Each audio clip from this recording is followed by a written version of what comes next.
Amin, haleluya, Tuhan baik. Pagi hari ini kita berjumpa lagi. Semua karena kemurahan Tuhan, amin. Saudara tahu bahwa sepanjang bulan ini kita akan bicara tentang kitab Amsal. Dan saudara tahu tema yang kita angkat hari ini adalah kemarahan. Kita akan buka bersama-sama Mazmur 37 ayat 8. Kita akan baca ayat ini bersama-sama. Mazmur 37 ayat 8, 2, 3. Berhentilah marah dan tinggallah panas hati. Jangan marah, itu hanya membawa kepada kejahatan. Kita baca lagi sekali lagi, ada satu ayat. Amsal 29 ayat 11. Amsal 29 ayat 11. Sekali lagi kita baca bersama-sama. Orang bebal melampiaskan seluruh amarahnya, tapi orang bijak akhirnya meredakannya. Puji Tuhan. Saudara, kalau saya bertanya pagi hari ini, siapa yang tidak pernah marah? Angkat tangan. Jujur aja, pasti ada lah. Gak mungkin gak ada. Oh berarti ada ya. Berarti saudara, siapa yang suka marah? Angkat tangan. Pasti semua angkat tangan. Betul kan? Bahkan mungkin bukan cuma marah, tiap hari kerjaannya marah. Mulai pagi sampai buka mata, sampai tutup mata, kerjaannya cuma marah. Ada yang seperti itu? Ada yang seperti itu? Kerjaannya marah. Saudara, kalau saudara melihat firman Allah, apa yang Tuhan katakan, firman Allah katakan tentang marah. Dalam Amsal pasal yang ke-29 ayat 11, saudara melihat apa yang firman Allah katakan. Orang bebal melampiaskan seluruh kemarahannya, tapi orang bijak akhirnya meredahkannya. Kalau saudara menyelidiki ayat ini, mempelajari ayat ini, orang bebal di sini berbicara tentang orang yang bodoh.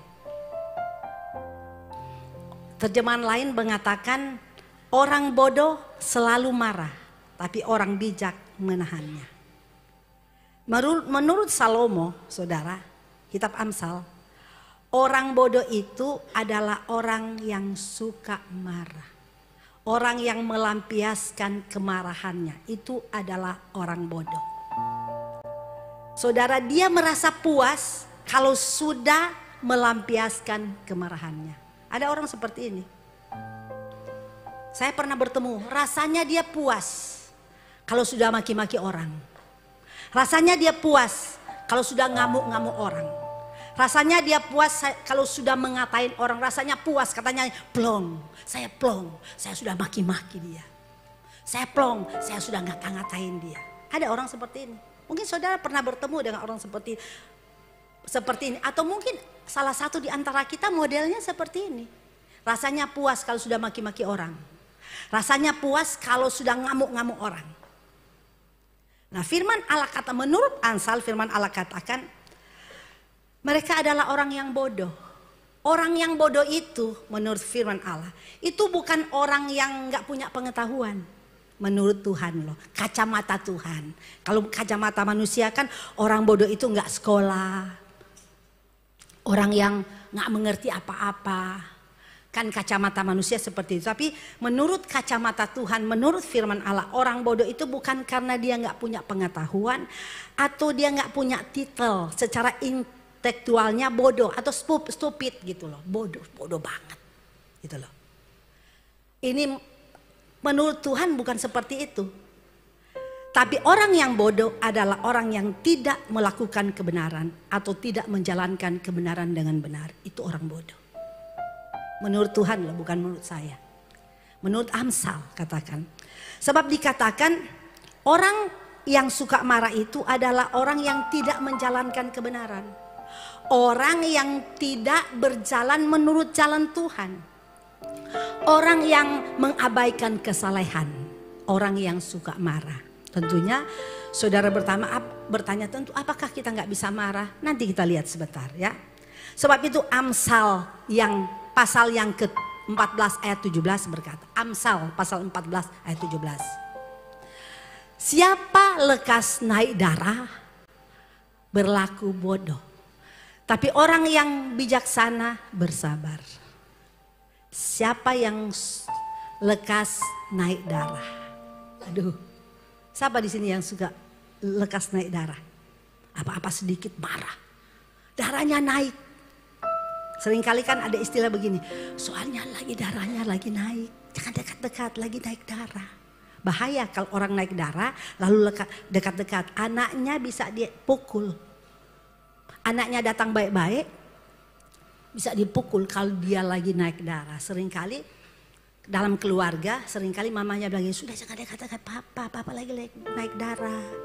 Atau sebaliknya, papanya suka ngomong begini sama anaknya, jangan dekat-dekat mama lagi naik darah. Bukan darahnya itu naik tinggi-tinggi, ini kan istilah. Tapi memang orang yang naik darah bawaannya itu selalu marah. Saudara. Jadi firman Allah katakan orang yang lekas naik darah berlaku bodoh. Tetapi orang yang bijaksana bersabar. Jelas kan? Jadi orang bodoh menurut firman Allah bukan karena dia nggak punya titel. Dia cuma tamat SD. Lalu saudara katakan, Abi bagaimana cuma tamat SD makanya bodoh. Tuhan gak pernah lihat itu. Tapi di mata Tuhan orang yang bodoh adalah orang yang tidak taat. Orang yang tidak menjalankan firman. Orang mengabaikan hidup dalam kekudusan. Orang yang mengabaikan kesalehan. Itu orang bodoh. Menurut firman loh, bukan menurut saya. Sebab itu kan kalau saudara melihat dalam Matius pasal yang ke-7 ayat 24 sampai yang ke-26. Kalau saudara lihat ayat 24 katakan begini. Setiap orang yang mendengar perkataanku ini dan melakukannya, ia adalah orang yang bijaksana yang mendirikan rumahnya di atas batu. Lalu saudara baca ayat yang ke-26.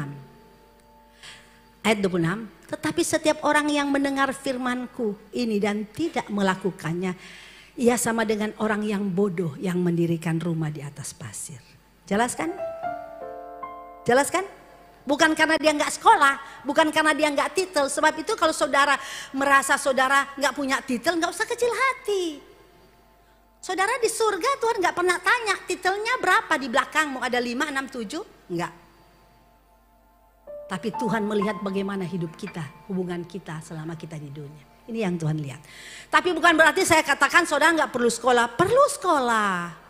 Tapi orang yang pintar, orang yang sekolah tinggi punya titel, lalu juga dia pintar secara rohani, baik, itu lebih luar biasa. Jadi seringkali kita menganggap orang pintar itu dia tuh, kalau dia bicara seringkali kita katakan begini, dia sih pintar, jadi pintar ngomong. Kalau orang bodoh, orang yang kita anggap mungkin dia nggak sekolah, kita tahu latar belakangnya, kita seringkali kan nggak anggap orang-orang seperti itu.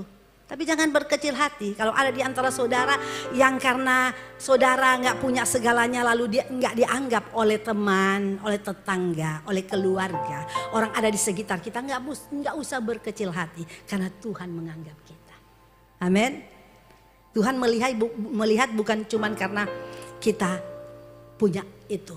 Tapi kalau saudara mau sekolah tinggi-tinggi, punya titel sampai 5, 10 di belakang, enggak apa-apa, itu enggak berdosa. Selama saudara melakukan semua itu berdasarkan kebenaran, hidup berdasarkan kebenaran, itu enggak berdosa.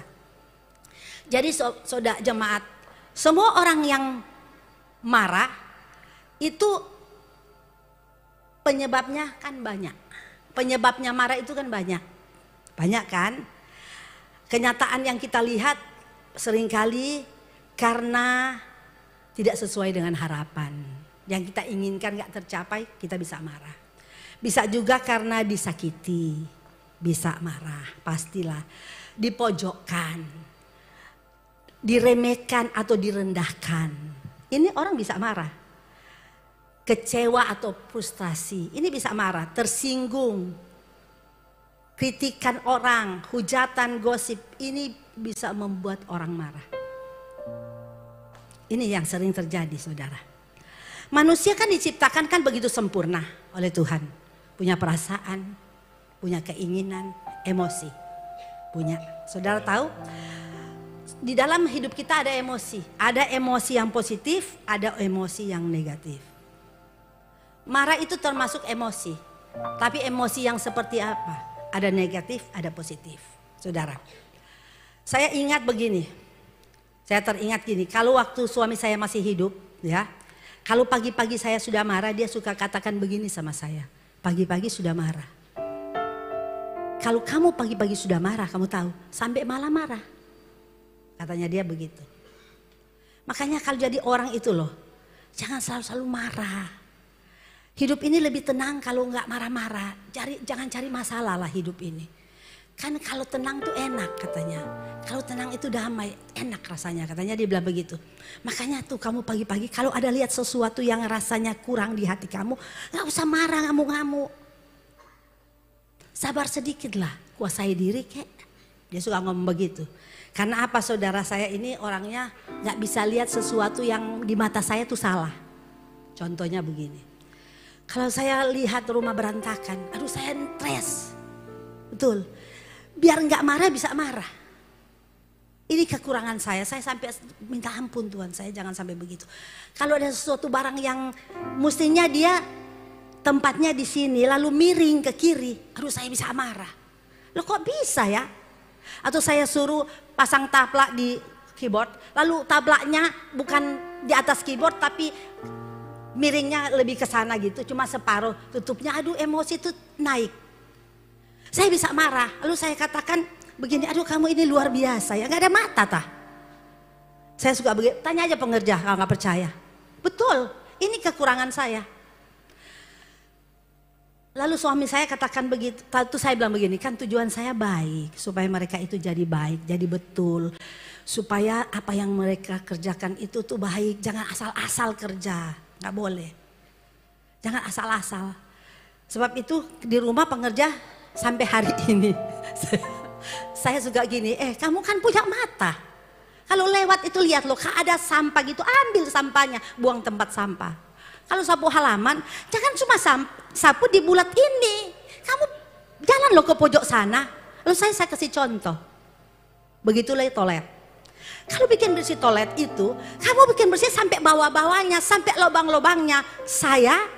Sebelum saya ngajarin mereka, saya kasih contoh. Saya ambil tempat itu lalu saya bikin sendiri. Lihat, sudah tahu ya, caranya seperti ini. Jadi udah nggak bilang lagi ya. Jadi besok kalau mau bersihin seperti ini. Itu saya. Lalu suami saya bilang, kalau kamu mau sempurna, kerjakan sendiri. Daripada kamu berdosa, tiap hari marah cuma gara-gara itu. Tapi itu saya bilang, itu kan cuma tujuan saya nasihat untuk supaya mereka baik. Tapi kalau itu diulang-ulang itu bukan nasihat lagi, sudah emosi. Dan kata suami saya itu berdosa. Ini saya lagi berdoa supaya ini lepas. Tapi saya nggak tahan. Kalau lihat ada sesuatu, aduh apalagi kalau dapur tuh sudah bau ikan, sudah bau, aduh saya masuk, saya bilang, aduh kenapa seperti ini ya? Saya kan sudah bilang sama kamu harus bersih. Itu dari dulu saya seperti itu. Lalu saya kata suami saya, kamu tutup mata sedikit loh katanya. Nggak usah lihat sampai sempurna, nggak ada yang sempurna. Kalau kamu mau sempurna, kamulah yang kerja. Kita seringkali itu yang suami saya tegur saya. Lalu saya pikir-pikir betul juga. Seringkali itu sudah bukan nasihat tapi emosi. Setelah habis saya ngomong begitu, tujuan saya baik. Itu kan positif marahnya. Tapi karena sudah terbawa dengan emosi sampai ngos-ngosan. Udah ngos-ngosan capek. Dalam hati dulu minta ampun. Terus saya gini berpikir, aduh lama-lama masuk neraka gara-gara ini. Terus saya bilang begini sama mereka, kamu tahu nggak? Kamu yang membuat saya masuk neraka. Karena kamu buat saya emosi. Tapi mungkin itu dipakai Tuhan supaya membentuk saya untuk menjadi orang yang sabar, nggak suka marah. Saya juga sadar. Sampai detik ini, bagaimana pengerja? Mereka udah tahu sekali. Saya nggak marah apa, enggak. Cuman itu, pokoknya kerja harus beres, harus betul-betul bersih, harus rapi, itu aja. Rumah bersih. Karena saya kalau masuk rumah bersih, masuk waktu rumah bersih, aduh saya tenang sekali. Tapi kalau sudah capek dari luar rumah kotor, aduh stres saya. Betul stres. Kacau nih otak. Sulit ya. Terus saya pikir, aduh kalau saya begini terus repot ya, nggak bisa. Saya nggak bisa, saya harus rubah gitu. Dan itu yang seringkali ditegur sama suami saya, jangan. kalau setelah saya udah marah pagi-pagi, lalu sorenya kan saya marah. Apa betul kan? Betul kan saya bilang. Pagi-pagi sudah marah, sampai malam marah. Nanti kamu berhenti kalau sudah tutup mata katanya, udah tidur. Baru saya berhenti ngomong. Kalau saya ulang. Itu sudah bukan nasihat, tapi udah marah. Saya sadar kekurangan saya. Dan ini nggak boleh ternyata menurut firman. Cepat naik darah, nggak bisa nggak bisa menguasai diri. Cepat emosi.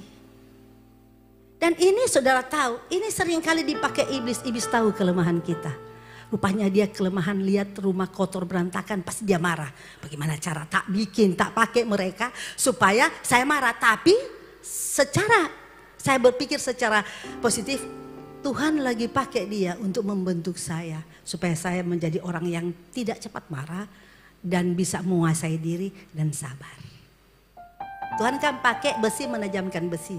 Orang menajamkan orang. Itu yang saya alami dalam hidup saya. Saya lagi bergumul masalah ini saudara.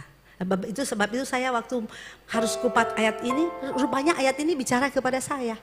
Tapi jangan saudara pikir, itu kan tante sudah gak bakalan marah ini, biar kita begini. Oh enggak, tetap marah, hal kosong. Tapi marah positif loh, bukan marah. Tujuan saya itu baik. Supaya mereka terlatih, apabila mereka keluar dari sini, saya bilang kamu akan belajar rapi, kamu akan tertata rapi pasti. Gerejamu rapi, walaupun gak bagus-bagus amat, yang penting bersih. Saya bilang saya suka begitu, terutama toilet itu harus bersih. Kamu tahu gak, supaya kamu biar mau makan di toilet saya pergi aja makan ikan bakar, gak bakalan jijik karena bersih. Tapi jangan baru 100 meter saya sudah, aduh minta ampun, jangan itu terjadi. Saya bilang sama pengerja, gak boleh ya. Jadi itu yang membuat saya marah. Apalagi kalau mereka tuh gak berdoa. Saya paling keras di masalah doa. Pagi-pagi tuh saya bilang harus berdoa. Jangan kita lagi doa kamu cuma dalam kamar main game. Jangan, saya marah. Saya pasti marah. Berapa kali saya marah, mereka marah, betul-betul marah sampai emosi luar biasa. Karena saya bilang kalau doa itu perlu harus ikut doa. Penting doa, saya bilang jadi doa pagi 4:30. Kecuali kamu sakit, kamu gak bisa bangun, gak apa-apa, gak doa. Tapi saya marah, mereka gak berdoa itu kan marahnya itu positif. Bukan negatif, tujuan mereka supaya jadi baik. Mereka berubah, hidup mereka tertata. Hidup mereka hidup sesuai dengan apa yang Tuhan mau. Kan itu tujuan saya, bukan tujuan yang lain-lain. Tapi seringkali saudara, hal-hal ini yang kita selalu seringkali bisa dipakai iblis untuk membuat kita marah lebih daripada apa yang tujuan kita menasehati. Jadi marah positif, kalau marah tujuannya baik untuk membangun, menegur dia karena supaya tidak melakukan kesalahan, dia berubah. Itu kan marah tujuan baik. Tapi marah yang emosi meledak-meledak sudah berlebihan itu nggak baik, itu nggak bagus. Itu artinya dia amarah yang tidak terkendali, amarah yang tidak beralasan. Itu yang Tuhan gak mau. Sebab itu Yakobus 1 ayat 20. Tolong ditampilkan. Yakobus 1 ayat 20. Sebab amarah manusia tidak mengerjakan kebenaran di hadapan Allah. Jelaskan? Tidak mengerjakan kebenaran di hadapan Allah. Sebab ada orang kalau marah sudah kesetanan, gak tahu diri. Marah tuh aduh sampai teriak-teriak, semua kebun binatang keluar. Gajah, tikus, semut, semua keluar. Kalau marah, gak bisa dimendung mulutnya. Kalau dia cuma bilang begini, kamu kayak lalat, kayak semut, gak apa-apa. Seperti yang saya bilang beberapa minggu lalu. Tapi kalau kamu memang kayak, itu loh barang haram. Saya takut ngomong. Nah, kan seringkali kan seperti itu. Memang kamu kayak itu. Kebun apa? Kebun binatang. Ini nggak bagus, ini yang Tuhan nggak suka. Marah seperti ini nggak suka. Seringkali kan kita kan sebagai orang tua kalau marah anak itu wajar. Kalau anak itu berbuat salah kita marah. Karena memang firman Allah katakan kalau anak berbuat salah tegur dia. Perlu juga pakai rotan. Tapi bukan berarti kita marah sampai pakai rotan sampai anak itu patah-patah. Nggak boleh, bukan begitu caranya. Ada kan orang tua kalau marah anak kan luar biasa kan. Dia marah anak emosinya luar biasa. Tidak terkendali. Dia pukul anak sampai anak itu sudah jongkok di hadapan dia. Minta-minta ampun. Dia tetap pukul anaknya. Dan ini saya sudah lihat dengan mata saya. Ada orang tua seperti itu. Hati saya hancur. Dalam hati Tuhan ada kok orang tua model begini ya. Itu darah dagingnya sendiri. Nggak apa-apa lah mau marah karena dia berbuat kesalahan. Tapi bukan pukul dia sampai betul-betul anak itu merayap di tanah. Sampai dia nangis, ampun pak. Papanya masih tetap pukul. Ini menyakitkan, ini nggak boleh. Amarah sampai berlebihan, amarah sampai kesetanan. Saya mau bilang ini kesetanan, sudah bukan di bawah pimpinan Tuhan, tapi ini sudah di bawah pimpinan setan. Ini saya lihat, kasihan. Dan ternyata memang karena anak yang sering digituin sama orang tuanya, perkembangan hidupnya hancur. Hancur. Dia nggak bertumbuh dengan kasih sayang orang tua. Hancur hidupnya. Karena waktu kecil, apa-apa sedikit ditempeleng, apa-apa sedikit ditendang, apa-apa sedikit dipukul. Karena tujuan papanya nggak mau anak ini nakal. Tapi salah, cara mendidiknya seperti salah. Itu bukan seperti itu. Karena kita juga bisa mendidik, memang perlu rotan. Karena firman Allah katakan, siapa yang tidak menggunakan rotan benci kepada anaknya. Tapi siapa yang mengasihi anak, menghajar dia pada waktunya. Tapi bukan firman Allah ini disalahgunakan. Kan firman Allah bilang juga kalau mau didik anak harus pakai rotan. Bukan saudara, bukan kita ambil rotan apa ya, rotan mungkin dari apa, kayu begitu, kayu atau apa begitu, lalu kita pukul anak sampai luar biasa. Itu nggak boleh, itu tidak sesuai dengan firman. Kita juga bisa menasihati, memukul mereka, menasihati mereka dengan kata-kata. Itu juga berupa rotan. Di dalam firman Allah tidak pernah diajar bahwa orang tua pukul anak sampai kesetanan, anak itu sampai merayap di tanah, minta ampun, lalu orang tua nggak kasih ampun, dia bangga karena dia pikir supaya anakku baik. Dia pikir anakmu jadi baik, padahal lebih parah. Marah yang seperti ini adalah marah yang tidak berkenan di hadapan Allah. Marah seperti ini bukan sesuai dengan firman. Marah yang sudah tidak mengendalikan diri lagi, emosinya tinggi banget. Sebab itu kan Efesus katakan, jadi ayat itu kita jangan cuma berkata melihat firman Allah bahwa kalau marah anak itu harus pakai rotan. Siapa yang mengasihi anak dia pasti akan memukul anaknya dengan rotan. Seringkali kita artikan ayat ini cuma dengan logika kita, berarti kita perlu pakai rotan, nggak berdosa dong pakai rotan. Memang kalau kita perlu pakai rotan tapi pada tempatnya, pada waktunya, gitu loh. Sebab apa yang saudara juga harus lihat ayat yang lain, apa firman Allah katakan, dan kamu bapak-bapak jangan bangkit, Efesus 6 ayat 4. Dan kamu bapak-bapak jangan bangkit di dalam hati anak-anakmu, tapi didik. Tolong tampilkan. Hai kamu bapak-bapak janganlah bangkitkan amarah dalam hati anak-anakmu, tetapi didiklah mereka di dalam ajaran Tuhan dan nasihat Tuhan. Ini ayat. Jadi ayat itu jangan cuma satu ayat kita pegang terus bapak-bapak. Saya pukul dia, biar dia rasa supaya dia tahu nggak boleh seperti itu. Tapi saudara harus lihat juga ayat ini. Hai kamu bapak-bapak jangan bangkitkan amarah. Anak ini sampai sakit hati, akar pahit kepada papanya karena ini. Kepada orang tuanya karena seperti itu. Nggak boleh salah sedikit marah, pukul, tempeleng, ditendang, dimaki-maki. Segala macam kata-kata kasar itu dikeluarkan oleh papanya dan mamanya. Ini nggak boleh, orang tua seperti ini nggak boleh ya. Jangan ada orang tua yang seperti ini di tempat ini. Kalau ada bertobat. Karena amarah yang seperti ini tidak berkenan kepada Allah. Saudara akan lihat sebentar ya. Jadi saudara, amarah ini dapat merusak hubungan. Anak seringkali dia punya hubungan sama orang tuanya rusak karena orang tuanya sering marah. Tapi marah positif kan marah menasehatin. Tapi marah yang negatif, nasihatin sudah berlebihan, sudah nggak terkontrol, tidak mengendalikan diri, emosinya tinggi, saudara. Ini dapat merusak hubungan. Amarah juga dapat merusak komunikasi.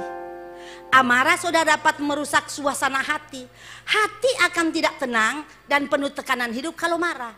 Saya contoh hidup saya. Kalau saya sudah marah pagi-pagi, sudah berlebihan, hati ini nggak tenang sepanjang hari. Mau berdoa kering. Berdoa pasti kering. Nggak damai hidup ini. Ketenangan nggak punya, nggak damai. Mau bangun hubungan dengan Tuhan sulit. Coba saudara habis marah, lalu saudara menyembah Tuhan, nggak bakalan saudara bisa membangun hubungan dengan Tuhan. Nggak bisa. Bikin capek. Lebih baik nggak usah doa. Tidur aja dulu sambil merenungkan hidup. Lalu berubah. Percuma. Dan ini benar. Saya rasa semua manusia sama lah. Kalau saya mengalami ini, saya percaya saudara juga pasti alami. Tapi kalau orang sudah tidak alami seperti ini, rasanya biasa kalau dia maki-maki orang, marah-marah orang, katain orang. Sudah biasa itu hati-hati. Hati-hati orang seperti ini, hati-hati. Jangan ngaku-ngaku anak Tuhan. Karena anak Tuhan gak model seperti ini. Gak boleh. Saudara tahu. Dan bahkan saudara marah, ini akan merusak, berdampak jelek buat kesehatan kita. Betul. Akan berdampak jelek buat kesehatan kita. Saudara tahu, saudara ada orang karena marah serangan jantung, mati. Betul. Papanya ini marah, ada orang yang marah sama anaknya, marah kepada siapa saja, mati karena serangan jantung. Ada orang marah pembuluh darah pecah. Iya, sampai stroke. Sampai stroke. Jadi saudara jangan saudara anggap enteng marah. Marah kalau sesuai dengan firman Allah, marah positif nggak masalah, kan Yesus pun pernah marah. Tapi marah positif. Dia marah melihat orang-orang yang berdagang di bait Allah, berjual beli di bait Allah untuk mencari keuntungannya. Dia bilang ini rumahku, bukan rumah doa, bukan tempat berdagang. Dia marah, marah positif. Tapi marah yang sudah tidak terkendali, ada yang marah sudah tidak sesuai lagi dengan firman Allah. Ini yang nggak boleh, nggak boleh terjadi, nggak boleh. Jadi bukan kita nggak boleh marah, tapi marah pada tempatkan dan marah seperti apa? Marah positif dan marah negatif. Seperti saya contoh orang tua yang mukul anak, pukul sampai luar biasa, itu marah negatif. Marah yang tidak sesuai dengan firman. Jadi kalau ada orang tua yang masih suka begitu sampai detik ini, kalau dia stres di kantor, pulang jadi sasaran anaknya, dia pikir bola. Anaknya ini dia pikir sarung tinju, tempat apa yang tinju gini. Jadi karena dia lagi emosi di kantor ada masalah, terbawakan sampai di rumah. Anak nggak boleh salah sedikit, marah minta ampun. Anak nggak salah, cuma ngomong dia sudah pukul luar biasa. Jangan saudara pikir nggak ada, ini ada. Anak saya lihat sendiri. Tidak mungkin saya akan bicara kalau saya nggak lihat. Ada juga orang tua marah kepada anak. Anak yang dilahirkan dia nggak mau anggap anak lagi. Karena mungkin anak itu menyakitkan dia. Ada hal yang dia rasa anak ini menyakitkan sekali. Sampai dia nggak mau ngaku lagi anaknya. Ini berdosa. Marah seperti ini berdosa. Dia nggak mau tahu tentang anak. Kalau mau bicara tentang itu nggak tahu, saya nggak kenal. Padahal anaknya. Saudara boleh bayangkan.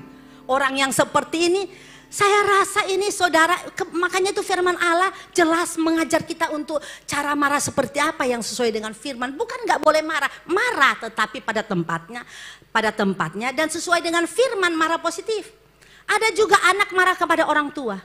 Karena mungkin pembagian hartanya dia lebih sedikit. Atau mungkin ada hal-hal yang lain. Marah nggak ngomong sampai kepada orang tua, ini luar biasa. Kalau sampai anak nggak ngomong sama orang tua, ini bukan anak durhaka. Kalau ada lebih durhaka itu dia. Nggak mau ngomong sama orang tua. Orang tua meninggal pun nggak datang. Ini luar biasa. Jangan saudara anggap ini, oh dia kan lakukan itu soalnya mamanya nggak adil. Mamanya cuma pilih kasih, orang tuanya begini. Mungkin agak kasar sedikit. Lalu dia marah, itu nggak boleh. Ini nggak sesuai dengan firman Allah. Nggak ngomong sama orang tuanya. Orang tua ketemu dia pura-pura nggak kenal. Bayangkan dia yang dilahirkan mamanya, ketemu sama mamanya pura-pura nggak kenal. Apakah ini nggak luar biasa? Dan jangan kita pikir ini hal sepele. Ini bukan sepele. Ini adalah hal yang serius bagi Tuhan. Sebab itu firman Allah menjelaskan tentang kemarahan yang benar seperti apa dan kemarahan yang tidak benar seperti apa. Jadi kemarahan itu ada negatif, ada positifnya. Ada kakak beradik lahir dalam satu kandungan, dibesarkan di rumah yang sama, tapi nggak sapaan, kayak nggak kenal. Ada kakak beradik. Namanya kan manusia di dunia kan banyak hal yang, kan saya sudah bilang banyak hal yang membuat kita marah. Mungkin tersinggung. Banyak hal yang membuat kita marah. Tetapi walaupun demikian bukan berarti kalau kita marah sampai seperti itu. Kakak beradik ketemu kayak gak pernah kenal. Padahal bersaudara. Ada di antara saudara yang hadir pagi ini, yang kakak beradik gak sapaan, yang marahan sampai hari ini. Saudara gak boleh. Saudara harus bertobat, kembali berdamai. Karena ini Tuhan gak kehendaki. Atau mungkin orang tua kepada anak dan anak kepada orang tua. Kalau ada seperti itu, saya mau katakan saudara, cepat-cepat bertobat, cepat-cepat pulihkan hidupmu. Karena saudara tahu ini sangat berbahaya bagi kita. Jadi saudara, amarah ada seperti itu, kakak beradik, orang tua anak orang tua. Seringkali kita nggak sadarkan, kita lakukan itu. Sebab itu kalau saudara melihat Efesus pasal yang keempat, Efesus 4 ayat yang ke-7, tolong Efesus 4 ayat 7.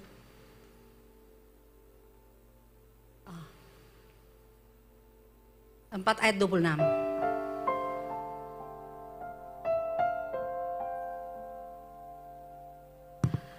Apabila kamu menjadi marah, janganlah kamu berbuat dosa. Janganlah matahari terbenam sebelum padam amarahmu. Ini firman Allah katakan. Jadi boleh marah, jangan berbuat dosa. Marah yang tidak berbuat dosa seperti katakan kalau ada anak salah kita tegur, itu nggak apa-apa, itu baik untuk membangun. Tapi jangan berbuat dosa. Jangan sampai matahari terbenam. Jangan simpan amarah terus-menerus saudara. Jangan. Simpan amarah itu luar biasa. Simpan di hati sampai berkepanjangan. Sampai sudah bertahun-tahun dia marah sama saudaranya, dia marah sama orang tuanya, dia marah sama anaknya, dia marah sama temannya. Dia simpan terus. Sedangkan firman Allah katakan apabila kamu menjadi marah jangan kamu berbuat dosa. Jangan matahari terbenam sebelum padam amarahmu. Jangan. Amarah yang sampai disimpan begitu lama di hati. Amarah seperti ini adalah amarah yang tidak sesuai dengan firman. Jangan sampai lama-lama. Jadi kalau bisa, kalau saudara mungkin seringkali ada sesuatu yang memancing kita marah, emosi, cepat-cepat selesaikan. Jangan sampai sudah malam hari ke besok masih ada marah. Itu kata firman Allah. Tapi ada orang yang berpuluh-puluh tahun sampai dia mati dia tetap marah. Sebab itu kan ada istilah begini, sampai 7 turunan saya gak akan ampuni kamu. Sampai 7 turunan dia marah. Istilah ini kan saya renungkan, nggak mungkin orang hidup sampai 7 turunan. Gak ada. Paling kalau saya punya anak, baru punya cucu saya punya anak, cicit punya anak. Aduh, saya rasa hidup sudah nggak sampai situ lah. Sampai melihat keturunan ke-7 nggak ada. Gak bisa. Paling kita lihat sampai keturunan ke-4 oke lah. Tapi kalau sudah ke-7 nggak ada. Tapi ini istilah ini sampai 7 turunan. Artinya begini, sampai dia di liang kubur, sudah mati, anaknya sudah bercicit cucut sampai cecet begitu. Dia masih marah, udah dikubur marah. Aduh, sudah bayangkan. Sampai 7 turunan berarti kan sudah masuk liang lahat ini sudah jadi cacing. Bayangkan sudah jadi cacing, dia masih marah, itu kan istilah sampai 7 turunan. Sebab itu kan firman Allah katakan kalau marah boleh, tapi jangan berdosa. Kalau bisa sebelum matahari terbenam sudah beres amarah kita. Tapi kalau sampai 7 turunan, kapan mau beres? Sudah jadi cacing masih marah, aduh luar biasa. Dan ini nggak bisa. Betul nggak bisa Tuhan lakukan, sebab itu saudara melihat ayat 27. Jangan beri kesempatan kepada iblis. Jadi amarah yang disimpan, dipendam. Amarah terus menerus itu yang simpan dalam hati. Ini artinya saudara beri kesempatan kepada iblis. Saudara izinkan iblis menguasai hidupmu. Sebab itu ayat ini berkata janganlah kamu beri kesempatan kepada iblis. Karena kalau saudara marah, sudah tidak pernah saudara keluarkan, saudara tidak bereskan marah ini, saudara simpan terus amarah saudara, itu sama berarti saudara beri kesempatan kepada iblis untuk memimpin hidup saudara. Kalau Roh Kudus yang pimpin, gak mungkin kita akan marah terus, pasti beres hari itu juga. Tapi kalau iblis yang pimpin, pasti itu akan 7 turunan marah kita. Sebab itu firman Allah katakan jangan beri kesempatan kepada iblis. Jadi kalau ada di antara jemaat yang ada pagi ini masih marah, mungkin itu terjadi 5 tahun yang lalu, atau 10 tahun yang lalu, atau 2 tahun yang lalu, 1 tahun yang lalu, 1 bulan yang lalu, 1 minggu yang lalu, tapi sampai hari ini marah, berarti saudara hidup saudara bukan dipimpin roh tapi iblis.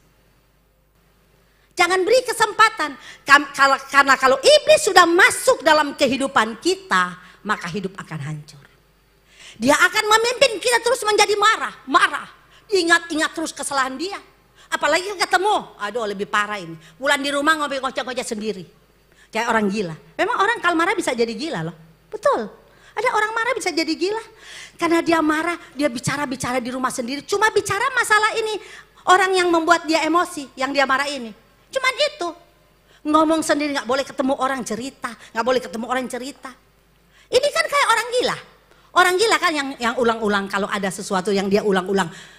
Setan, setan, itu orang gila. Gak ada orang sadar lalu begini. Setan, setan, gak ada. Orang gila, coba kita ketemu sama orang gila. Coba aja pergi di Menur. Kalau nggak percaya pergi di Menur. Itu yang dia ulang-ulang. Lampu, lampu, lampu. Setiap kali dia jalan dia cuma bilang lampu. Berarti gila lampu. Lampu, lampu. Kalau orang sadar nggak mungkin. Paling satu kali lihat lampu, oh lampu. Sudah. Dia orang nggak peduli lampu kayak apa. Itu kan sadar, sehat toh. Coba kalau nggak sadar. Dia 100 kali lampu, lampu, lampu. Oh gila itu. Itu gila, dan orang seperti ini ya itu. Kalau setiap ketemu orang dia ungkit kembali kesalahan, itu namanya apa? Dipimpin setan. Orang gila kan itu nggak bisa kendalikan hidup. Dia kan nggak bisa, dia nggak sadar. Nah hati-hati jangan sampai kita cuma gara-gara marah orang masuk Menur. Aduh jangan sampai saya besuk ya. Pergi besuk di mana di Menur, kenapa? Karena gara-gara dia marah. Dia marah sampai sekarang sampai kasihan sarafnya melenceng sedikit. Gara-gara marah, aduh jangan sampai seperti itu. Ini saudara, ini firman Allah, jadi jangan sampai simpan terlalu lama. Kalau sudah sesuatu terjadi antara suami istri, keluarga, anak orang tua, saudara, bereskan. Nggak ada masalah yang nggak bisa diselesaikan, pasti bisa. Tapi kenapa nggak bisa? Saudara akan lihat sebentar. Jadi saudara, kita harus jaga hati ini. Jangan sampai iblis masuk. Karena Amsal pasal 4 ayat 23 berkata, jagalah hati dari segala kewaspadaan, karena dari situ terpancar kehidupan. Kalau hati ini dikuasai iblis, kalau saudara izinkan marah itu di dalam hati, simpan di hati, berarti kan saudara izinkan iblis masuk di hati saudara. Dan kalau iblis masuk di hati saudara, saudara hidup kita akan jadi gak karuan. Sebab itu firman Allah katakan jaga hati dari segala kewaspadaan. Karena dari situ terpancar kehidupan. Jadi kehidupan seseorang, perbuatan kita setiap hari itu semua bersumber dari hati. Di hati. Kita melakukan ini karena ada di hati. Kita berbuat ini karena ada di hati. Kita bicara ini semua karena hati. Jadi hati itu pusat sumber. Nah kalau hati sudah, iblis sudah masuk di hati. Hidup mulutnya nggak karuan, tindakannya nggak karuan, karena iblis yang masuk di hati, iblis yang pimpin dia. Sebab itu firman Allah katakan jangan beri kesempatan kepada iblis. Kalau saudara marah jangan berdosa. Lalu ayat 27 katakan jangan beri kesempatan. Artinya kalau saudara beri kesempatan kepada iblis, saudara nggak bakalan akan mengampuni sampai 7 turunan. Dan orang seperti ini jelas tidak masuk surga. Itu ada dalam firman Allah. Jadi jangan sok-sok ke gereja tiap minggu tapi masih akar pahit, masih marah kepada orang. Oh saudara harus bertobat. Saudara, karena apa? Karena ini marah ini akan merusak kehidupan kita. Orang bisa penuh kepahitan, dendam. Saudara jangan saudara biarkan kalau iblis masuk, hati ini akan dirusak oleh iblis. Kita akan hidup dalam kepahitan, hidup dalam dendam, sulit. Dan orang saudara tahu, orang yang izinkan hatinya dikuasai iblis, dia hidup dengan kebusukan. Kebusukan, kepahitan, kecemaran, semua. Coba saudara lihat Efesus pasal 4 ayat 32. Efesus 4 ayat 31. Tetap segala kepahitan, kegeraman, kemarahan, pertikaian, dan fitnah hendaklah buang dari antara kamu, demikian pula segala kejahatan. Ini kata firman Allah harus buang, nggak boleh ada. Ini sampah, ini kotoran. Kalau saudara simpan ini dalam hati, ini akan membusuk di hati. Dan ini sangat berbahaya, bukan hanya buat kehidupan kita secara rohani, tapi fisik juga terganggu. Fisik terganggu, sebab itu kan kalau orang hidup dalam kemarahan, fisik terganggu, tiap hari dia tensi darahnya 300 tingginya. Karena tiap hari marah. Ini berpengaruh buat kesehatan tubuh ini. Juga berpengaruh buat kehidupan rohani kita, spiritual kita, hubungan kita dengan Tuhan. Nggak bisa, saudara nggak akan bertumbuh iman saudara. Sebab itu firman Allah katakan ini harus dibuang. Ini satu kejahatan di mata Tuhan. Segala kepahitan, kegeraman, kemarahan, pertikaian, fitnah hendaklah kamu buang dari antara kamu. Demikian firman Tuhan. Demikian pula segala kejahatan. Jadi saudara tahu ini kejahatan. Jadi jangan simpang amarah. Amarah itu kejahatan. Sering kita anggapkan itu biasa. Saudara berpikir nanti bunuh orang, nanti menipu, nanti memukul orang baru kejahatan. Tapi saudara marah itu kejahatan. Jadi kejahatan di mata Tuhan bukan ada karena dia membunuh, dia mencelakakan orang, itu kejahatan, dia menipu dan sebagainya, itu kejahatan. Lalu amarah itu bukan kejahatan. Itu kejahatan ini loh. Segala kepahitan, kegeraman, kemarahan, pertikaian, fitnah hendaklah kamu buang. Karena ini kejahatan. Kejahatan ini. Sebab itu jemaat, kalau saudara melihat ayat 32. Ayat 32. Tolong Efesus 4 ayat 32. Tetapi hendaklah, ayat 32 enggak ada?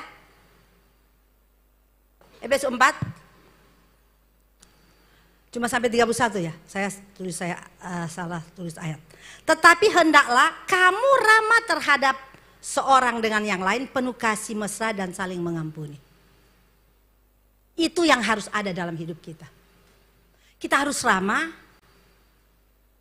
terhadap seorang akan yang lain, penuh kasih mesra dan saling mengampuni. Jadi saudara, kalau saudara ingin supaya hidup saudara bebas dari kemarahan, saudara harus punya pengampunan. Orang yang tidak hidup dalam pengampunan adalah orang yang tidak sesuai dengan firman, tidak menjalankan firman. Jelas ini tidak berkenan kepada Allah. Dan orang yang hidup di dalam kemarahan itu adalah orang yang apa saudara tahu? Yang hidup dalam daging. Hidup dalam kedagingan. Saudara melihat Galatia 5. Ini saudara ayatnya Efesus 4 ayat 32 kan ada ternyata. Tapi hendaklah kamu ramah seorang terhadap yang lain penuh kasih mesra, saling mengampuni sebagaimana Allah di dalam Kristus Yesus telah mengampuni kamu. Ini kan? Ini yang perlu kita lakukan. Nah untuk hidup seperti ini nggak mudah bagi kita. Sebab kalau saudara melihat kenapa orang Kristen dia ke gereja bahkan pelayan Tuhan, tapi kalau marah orang tuh luar biasa. Duh, saudara mungkin pernah lihat sampai ada orang katakan begini, aduh tahu nggak tante, dia itu pelayan loh dia Ken, tapi kalau dia marah minta ampun tante. Saya sampai sudah nggak bisa lihat kalau dia itu dia, saya hanya lihat setan. Kayaknya setan semua menguasai hidupnya, sudah bukan dia lagi. Karena kalau dia nggak mungkin dia seperti itu. Ada sesuatu yang lain katanya di dalam orang itu. Perlu pelepasan kali tante ya, perlu pelepasan ya. Terus saya bilang aduh, kalau sudah model begini, apalagi dia Ken, sudah tahu firman, lalu belum dilepaskan, berarti dia bukan anak Tuhan. Kalau anak Tuhan nggak seperti itu, nggak seperti itu. Dia belum hidup baru, cara hidupnya masih lama. Saudara lihat Galatia 5 ayat 19. Perbuatan daging telah nyata yaitu percabulan, kemarahan, hawa nafsu terus. Penyembahan berhala, sihir, perseteruan, perselisihan, iri hati, amarah, kepentingan diri sendiri, pencederaan, roh pemecah terus. Kedengkian, kemabukan, pesta poras dan sebagainya. Itu daging. Kalau saudara melihat dalam ayat ini, di sini jelas katakan amarah. Ada. Terus coba ayatnya terus. Pertikaian, kedengkian, kemabukan, pesta pola dan sebagainya. Terhadap semua itu kuingatkan kamu seperti yang telah kuperbuat dahulu, bahwa barang siapa melakukan hal-hal yang demikian, ia tidak akan mendapat bahagian dalam kerajaan surga. Jelas kan? Jadi orang pemarah yang sudah tidak bisa dikontrol, yang tidak bisa mengendalikan diri, meledak-meledak, kayak kesetanan, tapi kita bukan setan, tapi kayak kesetanan, lama-lama jadi setan toh. Nah, firman Allah katakan tidak mendapat bahagian dalam kerajaan Allah. Jelaskan, ini bukan saya loh. Ini firman, tidak mendapat, jadi nggak ada tempat di surga. Kasihan kita ke gereja, tujuannya apa? Supaya kita ketemu dengan Tuhan kan nanti apabila. Tapi kalau kita masih simpan kemarahan, saudara, firman Allah katakan nggak dapat bahagian di surga loh.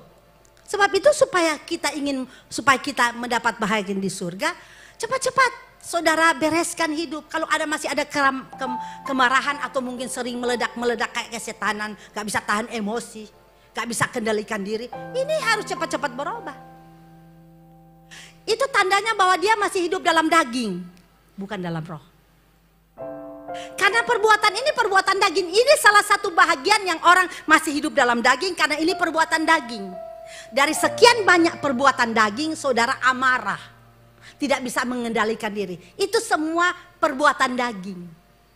Artinya orang itu masih hidup dalam daging. Dan orang yang hidup dalam daging itu tidak berkenan kepada Allah. Bukankah kita tahu bersama bahwa barang siapa yang ada dalam Kristus, dia menjadi kejadian yang baru. Yang lama sudah berlalu, yang baru itu datang. Bahkan kalau dia percaya kepada Yesus, firman Allah katakan dan diselamatkan, dia harus hidup sama seperti Kristus. Tapi kenapa banyak orang ke gereja bahkan sudah melayani Tuhan, tapi masih hidup seperti yang saya katakan marah, meledak-meledak, tidak bisa mengontrol diri, tidak bisa mengendalikan diri. Kalau marah maki-maki orang, semua binatang di kebun binatang sana, di jalan mana itu, semua keluar babi, anjing, semua dia keluarin di mulut. Ini kan gak benar. Dan jelas firman Allah katakan orang seperti ini tidak dapat bahagian dalam kerajaan surga. Untuk kita mendapat bahagian dalam kerajaan surga, saudara harus bertobat. Jangan hidup dalam daging. Jangan mau hidup ini dipimpin daging. Sebab itu kenapa firman Allah katakan hiduplah menurut roh. Kenapa? Karena kalau orang hidup menurut roh, dia nggak akan hidup menurut daging. Hidupnya pasti dipimpin oleh roh. Ujung-ujungnya semua kembali ke roh. Jadi ini luar biasa. Hidup anak Tuhan yang harus dipimpin roh. Ini penting sekali. Jadi ujung-ujungnya kembali ke roh. Kalau saudara ingin hidup saudara dipimpin roh, saudara nggak akan hidup menurut daging. Dan kemarahan itu adalah salah satu tipe orang yang hidup dalam kedagingan. Orang yang masih menjalankan kehidupan yang lama. Ke gereja anak Tuhan, tapi itu cuma sekedar dia bilang anak Tuhan. Dia bilang anak Tuhan, kata dia anak Tuhan. Tapi kata Tuhan nggak. Kata dia, saya anak Tuhan. Selalu anak Tuhan diperalat. Selalu, kata dia, kata kita. Tapi kata Tuhan enggak.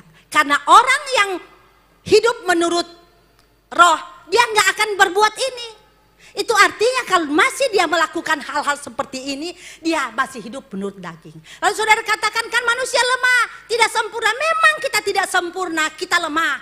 Sebab karena kita tidak sempurna dan lemah, sebab itu kita perlu roh yang akan menyempurnakan kita, yang akan memimpin kita. Kita perlu itu. Kalau orang sadar bahwa dia ini lemah, tidak mampu, tidak punya kekuatan, daging itu begitu keras mengendalikan hidupnya, dia akan berusaha hidupnya dipimpin roh, supaya dia akan menyalipkan keinginan daging, supaya dia boleh hidup menurut Roh Kudus. Sebab itu pentingnya kenapa jemaat itu harus dipenuhkan Roh Kudus. Karena ini saudara, karena ini.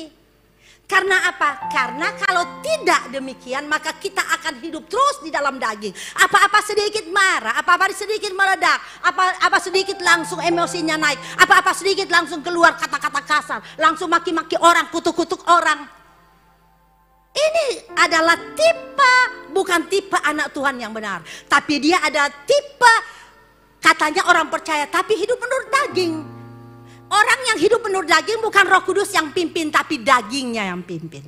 Dia dikendalikan oleh dagingnya. Dia dikendalikan oleh iblis. Karena firman Allah katakan jangan beri kesempatan kepada iblis. Hanya iblis yang akan membawa kita ke hal-hal yang tidak berkenan kepada Allah. Kalau Roh Kudus nggak mungkin lah.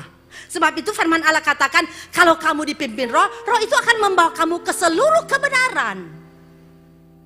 Kebenaran, Roh Kudus akan membawa kita kepada seluruh kebenaran. Itu saudara akan melihat di dalam Yohanes pasal yang 16 ayat 13. Tolong 16 ayat 13. Tetapi apabila ia datang yaitu roh kebenaran, ia akan memimpin kamu ke dalam seluruh kebenaran.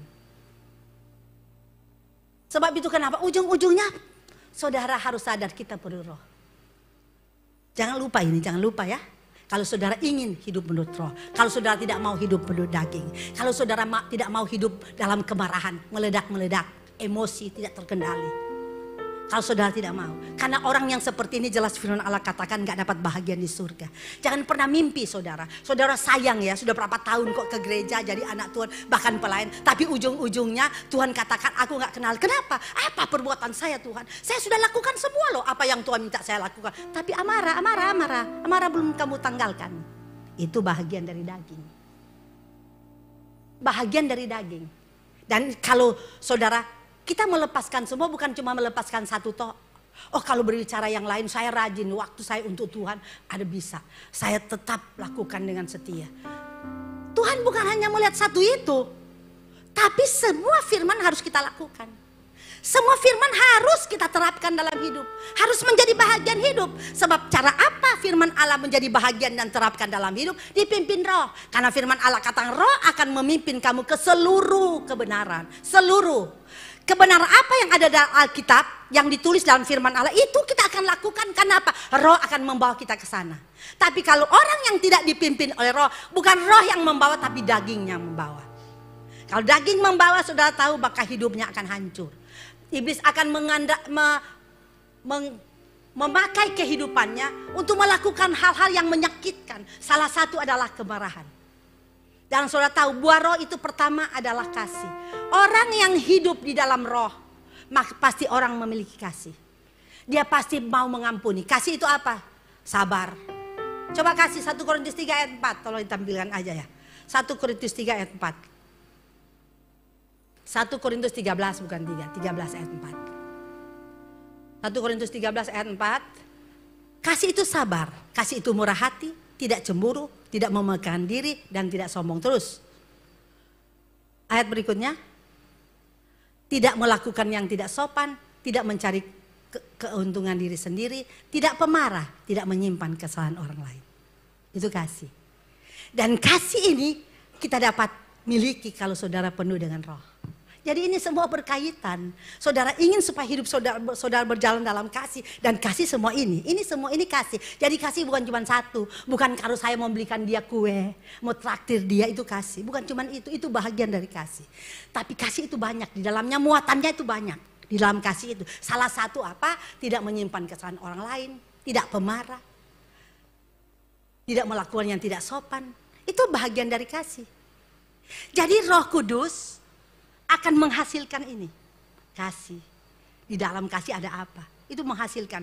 Dan saudara tahu, ini hanya kita dapat lakukan kalau hidup ini dipenuhkan roh.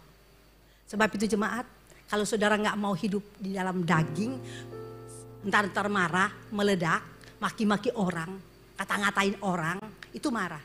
Saudara harus hidup dipimpin roh. Nggak ada yang lain. Hanya itu saudara yang kita perlu ketahui. Jadi marah itu bukan berdosa. Kalau marah pada tempat kan, marah positif, marah sesuai dengan firman Allah, marah karena supaya dia berubah, marah supaya dia bertobat, marah supaya dia tidak melakukan hal itu nggak apa-apa marah. Tapi marah yang negatif, ada marah sudah tidak bisa mengendalikan diri, hawa nafsu, marah dendam, kepahitan, sudah bercampur di dalam. Ini sangat berbahaya. Ini akan merusak kehidupan kita dengan Tuhan. Hubungan dengan Tuhan akan merusak hubungan kita dengan sesama. Bahkan akan merusak kehidupan rohani kita. Gak bisa bertumbuh. Gak bisa. Kering saudara. Kering. Dan orang yang tidak dipimpin roh apa-apa itu marah. Gak tahu-tahu marah. Sampai ada orang katakan begini. Saya gak ada salah loh. Sampai saya renungkan 1 minggu ini. Apa salah saya ya? Tapi dia marah. Gak mau sapa saya. Kalau ketemu saya balik belakang. Padahal temanan. Saya punya teman seperti itu. Sampai kami ini berteman, kalau mau ngomong tuh hati-hati. Karena salah sedikit marah. Sampai dalam hati, orang kok model begini menderita juga berteman sama orang model kayak begini ya. Sampai satu kali kita biar ya bodoh amat. Biar aja dia marah, yang penting kita nggak salah. Seringkali suka begitu saya sama teman-teman. Karena nggak boleh salah ya. Sudah melakukan yang benar, masih marah. Ada aja hal yang dia lihat yang tidak sesuai dengan dia, menurut dagingnya dia marah kepada kita. Lalu kita ini model, kita bingung, apa kamu salah apa? Enggak tuh, enggak salah apa-apa. Tadi ngomong baik-baik, sore bisa marah dia. Oh luar biasa. Teman orang yang seperti ini, aduh kacau. Menyakitkan, sampai bingung. Sampai kalau mau bicara tuh, kamu aja yang bicara. Takut salah, nanti dia marah lagi. Iya, di sini nggak ada ya? Nggak ada. Pasti nggak ada, nggak ada.